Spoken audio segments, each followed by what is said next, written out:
श्रद्धालुओं, जय श्री कृष्ण, जय श्री राम, जय श्री राधे राधे, जय श्री महाकाल। इस प्रवचन में आपको श्रवण कराएंगे गौओं और गोपों को दावानल से बचाना। सुखदेव जी कहते हैं, परीक्षित, उस समय जब ग्वाल वाल खेलकूद में लग गए तब उनकी गौएं बेरोक टोक चरती हुई बहुत दूर निकल गईं और हरी हरी घास के लोभ से एक गहन वन में घुस गई। उनकी बकरियां, गाय और भैंसें एक वन से दूसरे वन में होती हुई आगे बढ़ गई तथा गर्मी के ताप से व्याकुल हो गई। बेसुध सी होकर अंत में डकराती हुई मुंजावटी सरकंडों के वन में घुस गई।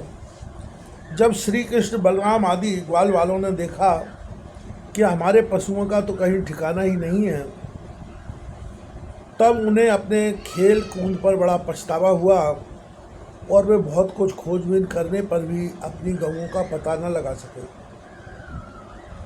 गौएं ही तो ब्रजवासियों की जीविका का साधन थी। उनके ना मिलने से वे अचेत से हो रहे थे। अब वे गौओं के खुर और दांतों से कटी हुई घास तथा पृथ्वी पर बने हुए खुरों के चिन्हों से उनका पता लगाते हुए आगे बढ़े। अंत में उन्होंने देखा कि उनकी गौएं मुंजावटी में रास्ता भूलकर डकरा रही हैं। उन्हें पाकर वे लौटाने की चेष्टा करने लगे। उस समय वे एकदम थक गए थे और उन्हें प्यास भी बड़े जोर से लगी हुई थी। इससे वे व्याकुल हो रहे थे। उनकी यह दशा देखकर भगवान श्री कृष्ण अपनी मेघ के समान गंभीर वाणी से नाम ले लेकर गौओं को पुकारने लगे। गौएं अपने नाम की ध्वनि सुनकर बहुत हर्षित हुईं। वे भी उत्तर में हुंकारने और रवाने लगे। परीक्षित, इस प्रकार भगवान उन गायों की पुकार ही रहे थे कि उस वन में सब और अकस्मात दावाग्नि लग गई। जो वनवासी जीवों का काल ही होती है, साथ ही बड़े जोर की आंधी भी चलकर उस अग्नि के बढ़ने में सहायता देने लगी। इससे सब और फैली हुई वह प्रचंड अग्नि अपनी भयंकर लपटों से समस्त चराचर जीवों को भस्मसात करने लगी। जब ग्वालों और गौओं ने देखा कि दावानल चारों ओर से हमारी ही ओर बढ़ता आ रहा है, तब वे अत्यंत भयभीत हो गए और मृत्यु के भय से डरे हुए जीव जिस प्रकार भगवान की शरण में आते हैं, वैसे ही वे श्री कृष्ण बलराम जी के शरणापन्न होकर उन्हें पुकारते हुए बोले, महावीर श्री कृष्ण, प्यारे श्री कृष्ण, परम बलशाली बलराम, हम तुम्हारे शरणागत हैं। देखो, इस समय हम दावानल से जलना ही चाहते हैं। तुम दोनों हमें इससे बचाओ।